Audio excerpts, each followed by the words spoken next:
देखो मैंने अभी तक क्या पढ़ा, मैं शुरू से पढ़ा रहा हूँ अभी, ठीक है, जो चीज़ें पढ़ाई हैं, क्योंकि इसमें थोड़ा सा रिविज़न करवा लूँगा।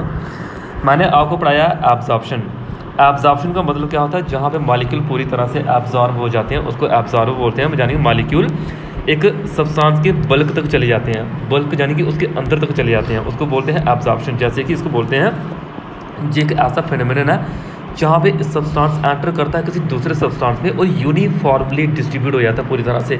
जैसे कि कल मैंने आपको एग्जांपल दी थी किसकी, गुलाब जामुन की एग्जांपल दी थी, वो उसके बल्क तक चली जाती है, उसकी जो मिठास होती है उसके बल्क तक चली जाती है, उसको बोलते हैं क्या, एब्जॉर्प्शन बोलते हैं। बोलिए कोई डाउट इसमें? ठीक है। आगे जैसे आपने एग्जांपल दी थी स्पॉन्ज, ठीक है, जो एग्जांपल दी थी, बस स्पॉन्ज होता क्या है, तो होता है ना वो ऐसे थोड़ा मुलायम सा, उस गाड़ी में भी होता है सीट में। अच्छा जॉब करते थे ना। हाँ ठीक है। बाकी गुलाब जामुन खा सकते हो, ठीक, बिस्किट खा सकते हो, जिसका जो मन हो वो खा सकता है, सुबह का टाइम है, लेकिन आपको खाना मन नहीं हो, मैं तो आपको जहाँ पे खिला सकता हूँ, आप मेरी रियलिटी में खिला सकते हो, आप मेरी रियलिटी में खिला सकते हो, मैं आपको ऐसे ही खिलाऊँगा। उसके बाद जी पता नहीं क्या है, इसको नहीं खाना, क्या है आगे है चाक इन वाटर। अगर इस तरह से पानी उनके अंदर तक चले जाएगा बोलेंगे एब्जॉर्ब, ठीक है, बोलेंगे एब्जॉर्ब, यानी कि जो सब्सटेंस एब्जॉर्प्शन क्रिएट करा उसको एब्जॉर्बेंट बोलते हैं, एब्जॉर्बेंट। जहाँ पे एब्जॉर्प्शन हो रही हो उसको एब्जॉर्बेट बोलते हैं। पानी इसमें क्या है, एब्जॉर्बेट, पानी बड़े ज़्यादा ना वो क्या है, एब्जॉर्बेट। चाक क्या है, कम, वो क्या है, एब्जॉर्बेंट। फिर सुनिए यहाँ पे जो कम क्वांटिटी में है वो क्या है, जहाँ पे एब्जॉर्बेंट, जो ज़्यादा क्वांटिटी में वो क्या है, एब्जॉर्बेट। दोनों मिले तो बनी एब्जॉर्प्शन, क्या बना, एब्जॉर्प्शन। आगे देखो एक क्या है एड्जॉर्प्शन, किसको बोलते हैं, कल पढ़ाया मैंने आपको। एक एड्जॉर्प्शन का मतलब क्या है, एड्जॉर्प्शन का मतलब होता है जैसे आप क्या है जी, जहाँ पे क्या नाम है आपका, नीताक्षी बोर्ड पे लिख रही है, ठीक है, writing on the board, can we call this absorption, क्या इसको एब्जॉर्प्शन बोलेंगे Nitakshi ji? Yes sir. No बोलेंगे भाई, नो इतना बड़ा लिखो, नो, तो नो दिखाई दे रहा है, तो इसको एब्जॉर्प्शन ही बोलेंगे, इसको क्या बोलेंगे, एड्जॉर्प्शन बोलेंगे, ADSORPT, एड्जॉर्प्शन बोलेंगे, ये ध्यान रखना है, एड्जॉर्प्शन।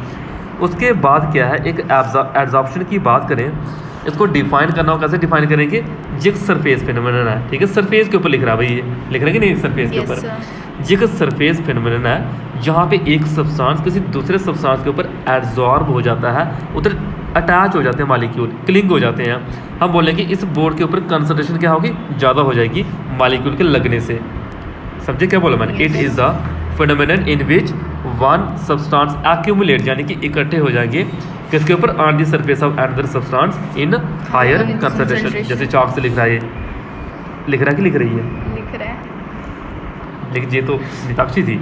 जैसे आपको एग्जांपल दी मैंने, सिलिका जेल, इस तरह के पैकेट पड़े होते हैं कपड़ों में, शूज़ में, जो आप लेके आते हैं दुकान से, सिलिका जेल बोलते हैं। कभी दुकान से कभी लेके आओ, खा मत लेना इनको, ठीक है, तो बोलोगे सर ने पढ़ाया हम खा लेते हैं, खाना मत इनको।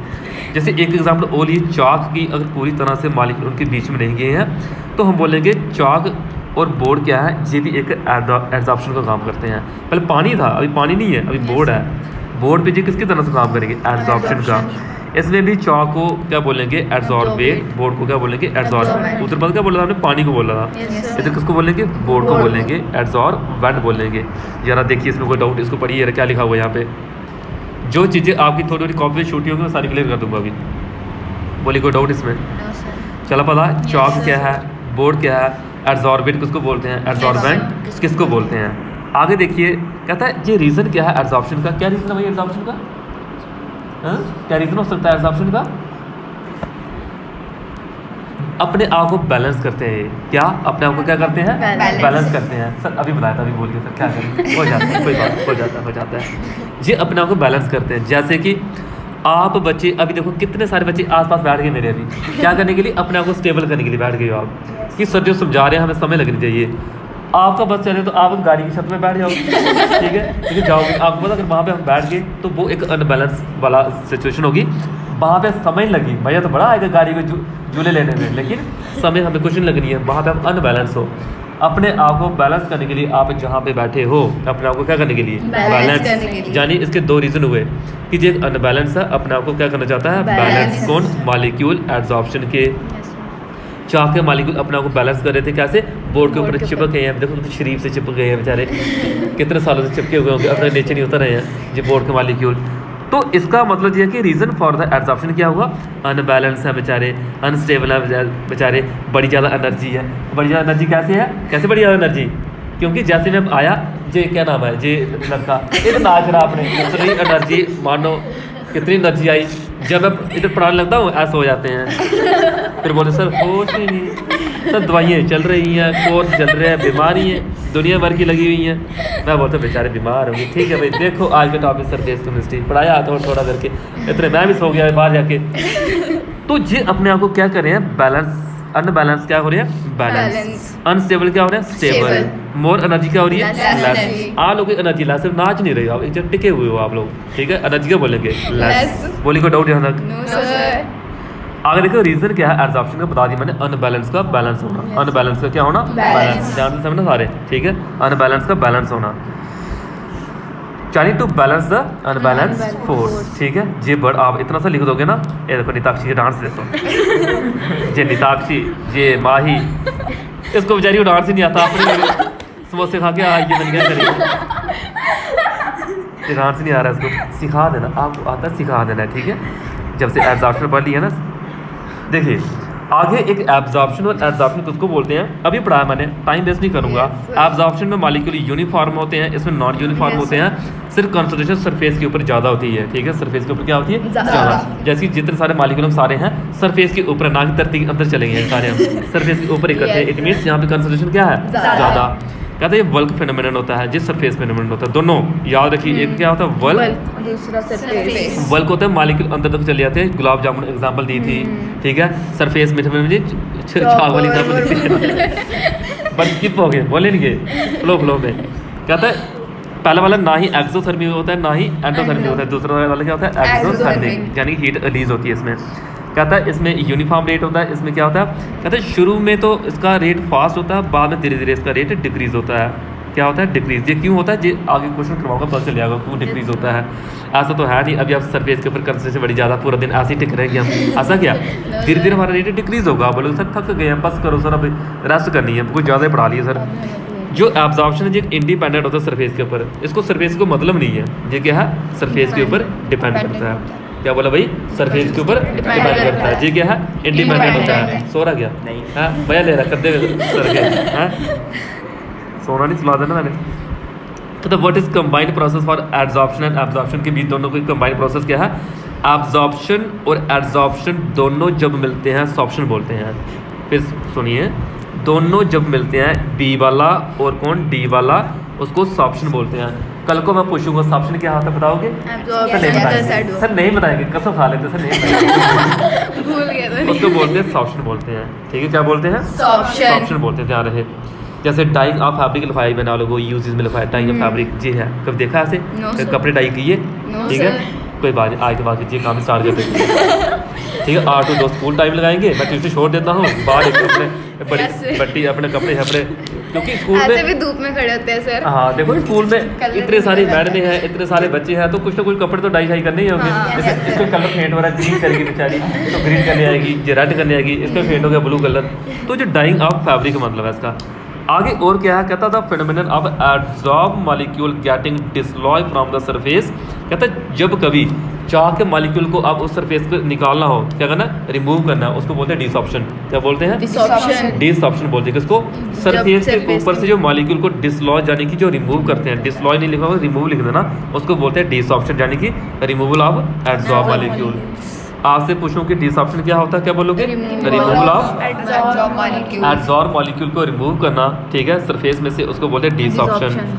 आगे बात करते हैं टाइप की। टाइप कौन कौन सी, कहता है depending upon the nature of the forces between adsorbate और एडजॉर्बेंट के बीच कौन कौन सी फोर्स है, इसकी 2 टाइप है, पढ़ाए हुआ आप लोगों को। एक होता है फिजिकल, एक होता है केमिकल। उसको फिजिक्स ऑप्शन ही बोलते हैं, केमिक्स ऑप्शन ही बोलते हैं, ठीक है। फिजिकल बेचारा ये देखो मेरी तरह, और केमिकल बेचारा ये देखो कितना स्ट्रॉन्ग है बॉडी बिल्डर, ये है केमिकल वाला। यानी कि आप जो ये बॉडी बिल्डर है, सुनिए ये क्यों है, क्योंकि इसके बीच बॉन्ड है भाई, कौन सा बॉन्ड है, स्ट्रॉन्ग बॉन्ड। इसके बीच क्या है, बेचारे को कुछ भी नहीं मिला हुआ है, डोले देखो बेचारे के, नहीं इतने डोले मेरे नहीं है ऐसे, ये वीक ये क्या है, स्ट्रॉन्ग। इसके बाद आगे बात करें टाइप ऑफ एब्जॉर्प्शन की, बताया मैंने कि एक है वीक वाला, एक है स्ट्रॉन्ग वाला। स्ट्रॉन्ग क्यों है? क्योंकि उसके बीच क्या है? बॉन्ड, कोवलेंट बॉन्ड, ठीक है। और क्या है? फिजिकल एब्जॉर्प्शन और केमिकल एब्जॉर्प्शन, दो टाइप हैं ये, एक में वीक, एक में स्ट्रॉन्ग। वीक वाले को वंडरवाल फोर्स बोलते हैं। कौन सी फोर्स है? वंडरवाल फोर्स बोलेंगे इसको। आगे देखिए, आगे बात करें फिजिक्स ऑप्शन केमिक्स ऑप्शन के बीच बात करें, एक के बीच वंडरवाल फोर्स है, एक के बीच केमिकल बॉन्ड है। एक वीक है, एक स्ट्रॉन्ग है। वीक वाले में जो हीट ऑफ एब्जॉर्प्शन होता है वो बड़ा कम होता है, बहुत कम चाहिए, ठीक है। लो हीट ऑफ एब्जॉर्प्शन है, ठीक, कम एब्जॉर्प्शन भी वो सारा काम करना स्टार्ट कर देता है। लेकिन जिससे बॉन्ड बड़ा स्ट्रॉन्ग है उधर ज़्यादा हीट चाहिए आपको। हीट क्या चाहिए? ज़्यादा। याद रखना कितना 40 से 200 किलो जूल पर मोल, याद रखना है। इधर 20 से 40 किलो जूल पर मोल। ये रिवर्सिबल का नेचर है, इरिवर्सिबल का नेचर है। क्योंकि ये इरिवर्सिबल क्यों है? क्योंकि एक बार बॉन्ड बन गया वो दोबारा वो वाला बॉन्ड नहीं बन सकता, टूट गया वो बॉन्ड, ठीक है। इरिवर्सिबल। ये क्या है? रिवर्सिबल, रिवर्स हो सकता है। आगे बात करें क्या आता है इसके बाद कि ये मल्टी लेयर बनाता है, ये मोनोलेयर बनाता है। मोनोलेयर क्यों? एक बार बॉन्ड बन गया दोबारा नहीं बनेगा, मोनोलेयर। ये क्या है? ये फिजिकल है। जैसे पानी की एक लेयर है, उसके ऊपर दूसरी लेयर है, उसके ऊपर तीसरी लेयर है, उसको क्या बोलेंगे हम? यानी कि एक मास्क लगाया आपने, ऊपर दूसरा मास्क लगा लिया, ऊपर तीसरा मास्क लगा लिया, दैट इज मल्टी लेयर। ये क्या है? मोनोलेयर। पानी की लेयर की बात करें, उधर एक लेयर के ऊपर दूसरी तीसरी लेयर है, उसको बोलते हैं मल्टी लेयर। ये है मोनोलेयर। आगे देखो, ये चीज़ स्पेसिफिक नेचर का नहीं है, it is not specific nature. ये किसी भी सिचुएशन में आप देख सकते हो, जो स्पेसिफिक नेचर है जहाँ पे एड्जॉर्बेट और एड्जॉर्बेंट के बीच बॉन्ड बनेगा, वही क्या है? केमिस्ट्री ऑप्शन में। जैसे मैं बोलूँ, मैं केमिस्ट्री सिर्फ आप बच्चों को ही पढ़ा सकता हूँ। आप बोलो सर नर्सरी क्लास वाले बच्चे भी बिठा दिए, इनको पढ़ा लो यार थोड़ी सी केमिस्ट्री, उनको नहीं पढ़ा पाऊंगा मैं, ठीक है। और उनको समझा दो यार सर, कोई वंडरवाल फोर्स, कोई इंटरमॉलिक्यूलर हाइड्रोजन बॉन्डिंग, उनको नहीं पढ़ा सकता मैं, आपको ही पढ़ा सकता हूँ। इट मीन्स आप क्या हो मेरे लिए? स्पेसिफिक नेचर के हो। क्या हो? Specific nature. उनको नहीं पढ़ा सकता। उनको कौन पढ़ा सकते हैं? सुमी सर पढ़ा सकते हैं। सुमी सर सारे बच्चों को लेक्चर दे देंगे प्रेयर में, ठीक है। प्रेयर में जो लेक्चर मिलता है सारे बच्चों को मिलता है, वो क्या है? नॉट स्पेसिफिक नेचर, किसी एक बच्चे के लिए नहीं हो। आप एक सब ने यूनिफॉर्म में आना है, ठीक है, अच्छे से बन के आना, that is for all student. जो स्टेटमेंट मिलती है वो हुआ नॉट स्पेसिफिक इन नेचर। समझ लगा? स्पेसिफिक और नॉट स्पेसिफिक का क्या मतलब है? पता होना चाहिए बच्चों को, नहीं समझ लगता भाई, ऐसा पॉइंट है ये। आगे ये है कि फिजिकल में आपको टेम्परेचर कम चाहिए, इसमें टेम्परेचर क्या चाहिए? ज़्यादा, क्योंकि बॉन्ड बन रहा है इसलिए। जहाँ बॉन्ड स्ट्रॉन्ग होगा टेम्परेचर भी ज़्यादा चाहिए उस बॉन्ड को तोड़ने के लिए। एक चीज़ याद रखना, फिजिकल में एड्जॉर्प्शन टेम्परेचर के बढ़ाने पे कम होती है और केमिकल में टेम्परेचर बढ़ाने पे बढ़ती है, ठीक है। केमिकल में टेम्परेचर बढ़ाने पे एड्जॉर्प्शन बढ़ती है, फिजिकल में कम होती है, ठीक है। टेम्परेचर बढ़ाने पे, जैसे फॉर एग्जाम्पल जहाँ पे मैं क्या कर रहा हूँ, डंडे लगा रहा हूँ, मार पड़ रही है, अब आज जहाँ के देख रहे हो, आप देखो डंडे पड़ रहे हैं, आज तो नहीं जाएंगे क्लास में, अब आज से भागे, ठीक है, अब आज से भागे। इट मीन्स टेम्परेचर के बढ़ाने पे एब्जॉर्प्शन कम हुई, अब आए नहीं अंदर, बार से भागे। और दूसरा एक ऐसा है केमिकल में टेम्परेचर बढ़ाने पे एब्जॉर्प्शन बढ़ रही है। अब बोले सर डंडे भी लगाऊंगा, साथ में आज चॉकलेट भी मिलेगी 100 रुपये वाला, ठीक है। हाँ बोलो क्या डंडे सर, क्या डंडा से खा लेंगे, चॉकलेट तो मिल रहा है, वो चीज़ अलग हो गई, ठीक है। एग्जाम्पल देखो, ये आपका गैस मास्क, ठीक है, ऐसा बोल तो लिखाया तो है मैंने, एक्टिवेटेड चारकोल, जी गैस मास्क, ये आपका है जो क्या करता है? हार्मफुल गैसेस को एब्जॉर्ब करता है। ये आपको हॉलीवुड मूवी में देखने को मिलेंगे, जी ऐसे मास्क तो देखते हो हॉलीवुड मूवी। ये चारकोल, ये दिख रहे चारकोल, इधर चारकोल, ये चारकोल, ठीक है। कोई एक एग्जांपल आपने याद रखनी है, सारी एग्जांपल याद नहीं हो तो कोई एक एग्जांपल जरूर याद रखिएगा, इंपॉर्टेंट है। आगे केमिस्ट ऑप्शन की बात करें जिसमें बॉन्ड बनते हैं, जैसे कि हाइड्रोजन ओवर द निकल, पैलेडियम, प्लैटिनम, ठीक है, जहाँ ऑक्सीजन और सिल्वर, गोल्ड, प्लैटिनम, ये किसकी? केमिकल की एग्जांपलें हैं, ये ध्यान रखना है। बाकी आगे करने की ज़रूरत नहीं है आपको, ये एग्जांपल लिख देनी है, क्लियर। उसके बाद आगे क्या है? फैक्टर, देखो मैंने कल पढ़ाया फैक्टर वालों को, कौन कौन से फैक्टर हैं। कहता है एड्जॉर्बेंट का नेचर चाहिए, एड्जॉर्बेट का नेचर चाहिए, मतलब क्या है? जैसे इलाज वाला डांट पड़ेगी मेरे से, कल भी पढ़ी थी उनको, आज ही पढ़ेगी।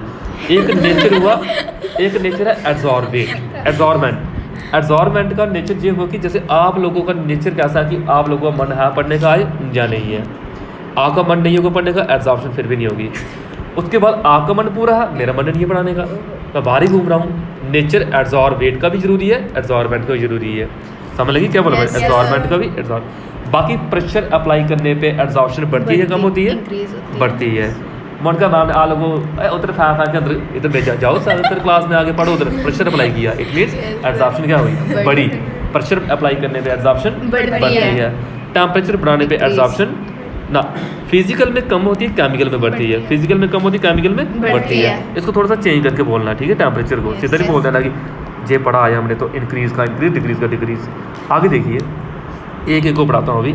नेचर ऑफ एड्जॉर्बेंट का मतलब ये कहता है जितना ज़्यादा सरफेस एरिया होगा उतना ज़्यादा एड्जॉर्प्शन होती है, यानी कि जो रेट होता है एड्जॉर्प्शन वो सरफेस एरिया के ऊपर डिपेंड करता है, सरफेस एरिया के ऊपर डिपेंड करता है। जैसे ये बोलेगा मन करे निताशु उठा के वहाँ फेंकूँ और यहाँ बैठूँ ताकि मुझे जगह मिले बैठने के लिए, फिर सर मज़ा आएगा पढ़ने में, चाहे बैठा और सो भी जाऊँगा कोई चक्कर नहीं है, आप कौन सा देख रहे हैं, ठीक है। तो ये इसका कहने का मतलब ये कि surface area directly proportional to rate of adsorption, it depend upon the surface area.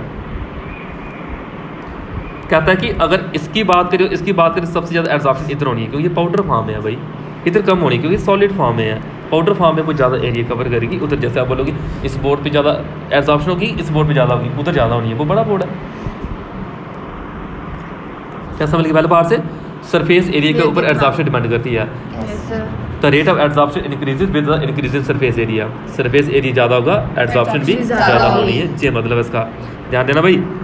आगे नेचर ऑफ एड्जॉर्बेंट की बात करें, जो हम बात कर रहे थे वही मीनिंग जो आपके लिए बताया मैंने कि आपका मानना या मेरा मानना है, जहाँ पे केमिस्ट्री के बारे में बोले कि जो गैसेस ज़्यादा ल्यूकिफाई होती है, जिनका ल्यूकिफिकेशन नेचर ज़्यादा होता है उधर एड्जॉर्प्शन ज़्यादा होती है, जिनका ल्यूकिफिकेशन नेचर ज़्यादा होता है उधर एड्जॉर्प्शन ज़्यादा होती है। जैसे आप बोलोगे आप सर जिस दिन स्कूल आते हो आप कोई टीचर ऐसा नहीं जिस टीचर से बात किए बिना ना सकते हो, हर टीचर से बात करते हो, इट मीन्स मेरा एड्जॉर्प्शन रेट क्या है ज़्यादा। आप बोलो सर आप आते हो किसी टीचर से बात नहीं करते, इट मीन्स मेरा एड्जॉर्प्शन रेट क्या है कम है, ठीक है, ये वो नेचर।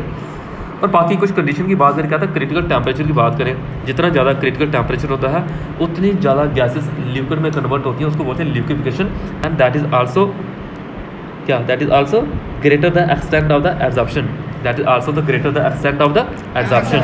ये मतलब इसका, ये क्रिटिकल टेम्परेचर हमने लिक्विफिकेशन ऑफ गैसेस टेम्परेचर में सुना है क्लास 11th में, लिक्विफिकेशन था वहाँ पे क्वेश्चन।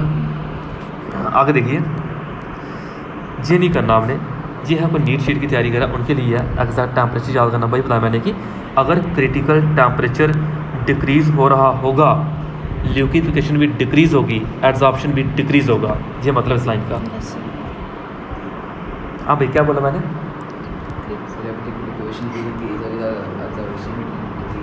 एब्जॉर्प्शन नहीं एब्जॉर्प्शन ख़त्म, आपके सिलेबस में एब्जॉर्प्शन है ही नहीं है, वो ऐसे पढ़ाया मैंने, आपके सिलेबस में एब्जॉर्प्शन है, AD वाला पेपर में यही आना है। मैंने बोला जब टेम्परेचर कम होगा, क्रिटिकल टेम्परेचर कम होगा, एब्जॉर्प्शन कम होगी, लिक्विफिकेशन कम होगी, ये बोला मैंने। ध्यान से सुनिए कि वर्ड मेरे वर्ड नहीं समझ लग रहे, इधर देखो, इधर सब कुछ लिखा हुआ है। टेम्परेचर बढ़ाने में क्या बोला मैंने कि एक टाइम इंक्रीज एक टाइम डिक्रीज, तभी इधर एब्जॉर्प्शन, अगर डेल्टा H पॉजिटिव होगा तो डिसॉर्प्शन होगा, डिसॉर्प्शन बोलते हैं मॉलिक्यूल का रिमूव होना, डिसॉर्प्शन में अगर डेल्टा H नेगेटिव होगा तो एब्जॉर्प्शन होना है जी। एक आपके इसी आप इतना सारा कुछ नहीं लिखो, सिर्फ इतना सा लिख दो, आप सिर्फ इतना सा लिख दोगे, जो टीचर होगा वो समझ जाएगा इस बच्चे ने लिखा क्या है, वो इसी से क्लियर हो जाएगा, इतना सारा लिखने की कोई ज़रूरत नहीं आप लोगों को। जी कौन आ गया भाई आप भी डांस करते हो गया, बताया नहीं मुझे, अच्छा है ये बेचारा, मैं सोच रहा मैं जाऊँगा सोच रहा डांस स्टेप करूँ ये सोच रहा हूँ पर्स से क्या चुराऊँ डांस चक्कर पर्स ही निकाल देता हूँ। आगे देखो फ्रेनलिक एड्जॉर्प्शन आइसोथर्म, फ्रेनलिक एड्जॉर्प्शन आइसोथर्म किसको बोलते हैं, जो बताया मैंने आपको, जहाँ पे टेम्परेचर कांस्टेंट होता है उसको बोलते हैं फ्रेनलिक एड्जॉर्प्शन आइसोथर्म बोलते हैं, किसको, जहाँ पे टेम्परेचर कांस्टेंट होता है। अब इधर ग्राफ होता है, मैं अच्छे से बताता हूँ ग्राफ वो क्या क्या है, सुनो।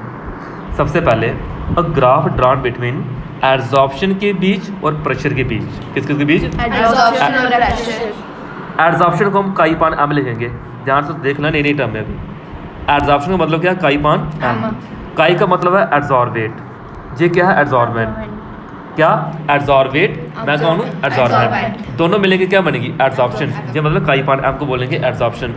कहता है काई अपान एम और प्रेशर के बीच क्या ग्राफ होगा, उसके बीच जो ग्राफ ड्रा करते हैं, टेम्परेचर कांस्टेंट होता है जब, और काई अपान एम और प्रेशर के बीच जो ग्राफ ड्रा करते हैं उसको बोलते हैं फ्रेनलिक एड्जॉर्प्शन आइसोथर्म। पेपर में क्वेश्चन आया है बेटा, ये ध्यान रखना, इतना सा नहीं आगे भी है।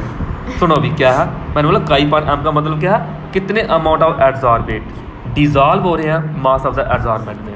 आपसे मैं पूछूं कि x upon m represent the amount of absorbate dissolve per unit mass of the absorbent. The amount of absorbate dissolve per unit amount mass of the absorbent that is called absorption, यानी उधर absorb हो रहा है। जैसे आप बोलते हैं the amount of solute dissolve in solvent that is called the molarity, जहाँ सोल्यूशन बोलते हो वही टर्म है मैं जहाँ पे बोल रहा हूँ। आगे देखो एक ग्राफ है, थोड़ा ग्राफ में आप लोगों को थोड़ा सी चीज़ें बता देता हूँ। देखो मैंने क्या बोला था, प्रेशर बढ़ाने पे एब्जॉर्प्शन बढ़ता है। फिर सुनो कई पाने में क्या है भाई, एब्जॉर्प्शन। प्रेशर बढ़ाने में क्या होगा, बढ़ेगा, तो क्या बोलेंगे डायरेक्टली प्रोपोर्शनल टू पी। भाई एब्जॉर्प्शन बढ़ेगा प्रेशर अप्लाई करने पे। ओ भाई आप लोगों के ऊपर मैम ने प्रेशर लगा लिया, अंदर भेज दिया, कितना प्रेशर लगाएगी मैम, और बाहर बच्चे कोई नहीं अभी, ठीक है ना। उसके बाद कॉन्स्टेंट हो गया, मैम पर टेबल पे बैठ गई, अब तो बच्चों को भेज दिया, अंदर घंटा चल रहा होगा बच्चों को। इट मीन्स अभी मैम के लिए वो चीज़ कॉन्स्टेंट है। क्यों कॉन्स्टेंट है, जितने आप 10 बच्चे थे 10 के 10 अंदर भेज दिए हैं। उसके बाद आप लोग सर प्रेशर बढ़ाएंगे, ग्राफ सीधा सीधा सीधा बढ़ता जाएगा। किधर बढ़ना है, जब आप थे ही 10 के 10 को अंदर भेज दिया, शुरू में मैम ने आपको अंदर भेजा, ग्राफ क्या बनेगा, स्ट्रेट लाइन में। समझे स्ट्रेट क्यों आया, जब मैम आपको अंदर भेज रही है। अब बाहर स्टूडेंट ही कोई नहीं, तो ग्राफ क्या हो गया, सीधा कांस्टेंट। बाहर है ही कोई नहीं है, ग्राफ क्या बनेगा, सीधा। तभी हम बोलेंगे एक आएगा डायरेक्टली पी, जब बाहर कोई स्टूडेंट है ही नहीं है तो पी की पावर में 0 लिख देना है। कांस्टेंट है ना, पी की पावर में क्या लिखेंगे, 0। समझ लेंगे 0 वहाँ से आया। लेकिन जब मैम ने आपको अंदर भेजा, जब बाहर कोई नहीं है, उसके बीच में एक कंडीशन है, उसके बीच वाली भी, उसको बोलते हैं 1/n। 1/n उसको छोटे बच्चे घूम रहे हैं बाहर, है मैम उनको पटक पटक के उठा के मारे, तो उनकी कंडीशन क्या है वो सुनो। एक बड़ा लिखा है सैचुरेशन। सैचुरेशन में मतलब होता है एक ऐसा प्रेशर जिसके ऊपर प्रेशर अप्लाई नहीं कर सकते, उस प्रेशर को बोलते हैं सैचुरेशन। मतलब एक मैक्सिमम प्रेशर अप्लाई कर लिया, उसके ऊपर प्रेशर अप्लाई नहीं कर सकते।